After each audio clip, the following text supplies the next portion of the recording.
सुधा, हमने समय पर अपनी दोनों बेटियों की शादी कर दी। अब वो दोनों अच्छे अच्छे परिवार में खुश हैं, लेकिन हमारा यहाँ पे बुरा हाल है। देख रही हो कितनी गर्मी हो रही है, लेकिन कोई भी अच्छी सुविधाएं नहीं है हमारे पास, पंखा तक नहीं है। तभी सुधा अपने पति रमेश से बोलती है। अरे जी, हमारी बेटे की शादी अच्छे घर में हो गई है तो हमारी भी जिंदगी सुधर जाएगी, आप चिंता ना करें।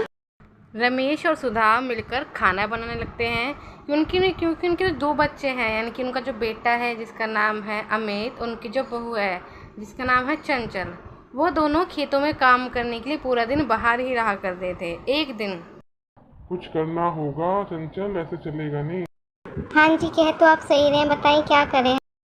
वहीं दूसरी तरफ उनके जो माता पिता होते हैं, यानी कि चंचल के जो सास ससुर होते हैं, वो भी खटिया पे बैठे होते हैं और उन दोनों की बात सुनते सुनते बोलते हैं।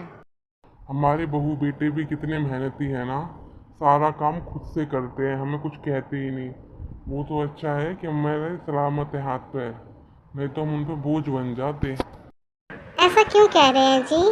हमारे बच्चे हमें बोझ नहीं समझते और ना ही कभी समझेंगे। चाहे हम काम करें या ना करें, ये तो हमारी खुशी है ना, हम काम करते हैं। बाकी रही गर्मी में परेशान होने की बात, तो वो एक दिन खत्म हो जाएगा।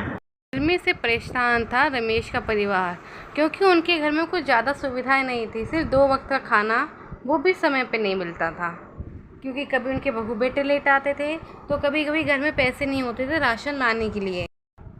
सुबह होती है और रमेश और सुधा अपना काम करते हैं, वहीं अमित और चंचल अपने घर से निकलकर खेतों की ओर काम करने के लिए निकल जाते हैं, ताकि रात के लिए वो थोड़ा सा पैसा जुटा सकें।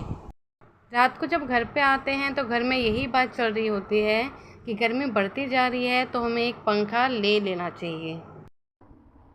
चंचल बेटा, अमित बेटा, तुम दोनों परेशान क्यों हो रहे हो? ऐसा करो, मेरे पे ना एक सोने की चैन है, तुम दोनों वो बेच के पंखा ले आओ। इस बात पे कोई राज़ी नहीं होता है, क्योंकि अमित और चंचल माता पिता की इज्जत करना भली भांति जाना करते थे। ऐसा मत कहो पापा, हमें गर्मी में परेशान होने की भी ज़रूरत नहीं होगी और हम कुछ बेचेंगे भी नहीं अपने घर से। आप चिंता ना करें, मैं कल एक बार सेठ जी से जाके बात करता हूँ, थोड़े पैसे उधार मांगता हूँ, क्या पता दे दें।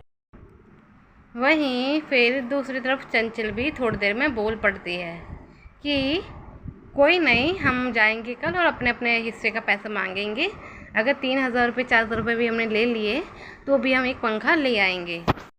रमेश और अमित बरामदे में बैठ जाते हैं। वहीं दूसरी तरफ चंचल और उसकी सास सुधा रात के खाने के लिए तैयारी करना शुरू कर देती हैं, खाना बनाने लगती हैं। फिर सब साथ में बैठ के खाना खाते हैं और फिर अपने अपने कमरे में जाके सो जाते हैं।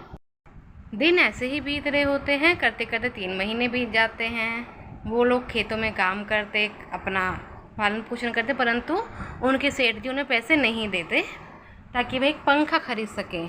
एक दिन सुबह सुबह कुछ ऐसा होता है, सुधा और रमेश की दोनों बेटियां, यानी कि उनकी दोनों बेटियां, एक रीता और दूसरी प्रिया, घर पे आते हैं, वो भी एसी और फ्रिज लेकर।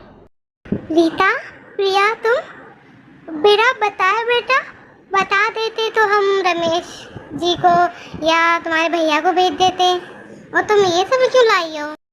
मम्मी जी, अब आप तो उनसे कुछ कहोगे नहीं कि हाँ आप परेशान हो, आपको किस चीज़ की ज़रूरत है।